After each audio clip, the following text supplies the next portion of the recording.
یا ایھا الذین آمنوا هل ادلکم علی تجارۃ تنجیکم من عذاب الیم، اے ایمان والو کیا تمہیں بتاؤں وہ کاروبار، وہ تجارت جو تمہیں دردناک عذاب سے، جہنم سے چھٹکارا دلا دے۔ تؤمنون باللہ ورسولہ وتجاہدون فی سبیل اللہ باموالکم وانفسکم، ایمان پختہ رکھو اللہ پر اور اس کے رسول پر، اور جہاد کرو اپنی جانوں اور مالوں کے ساتھ اللہ کی راہ میں۔ گویا کہ اس جہاد کے بغیر جہنم سے چھٹکارا پانے کا خیال ایک امید موہوم ہے، یہ آپ کی گھڑی ہوئی وشفل تھنکنگ ہے۔ اب اس سے اندازہ ہوا کہ جہاد کے بغیر تو نجات ہے ہی نہیں، اور نفس کے خلاف تو 24 گھنٹے جہاد کرنا پڑتا ہے۔ بندہ مومن کی زندگی کا کوئی لمحہ ایسا ہو ہی نہیں سکتا کہ جہاد نہ ہو رہا ہو۔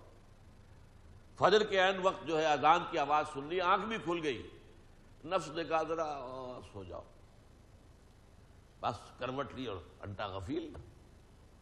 یہ جہاد جو ہے اس کے خلاف کھڑے ہو جانا، جیسا کہ حدیث میں آتا ہے، خاص طور پر سردی کے موسم میں شدید معلوم ہوا کہ وضو کرنا بھی کوئی آسان کام نہیں، گیزر تو ہوتے نہیں تھے،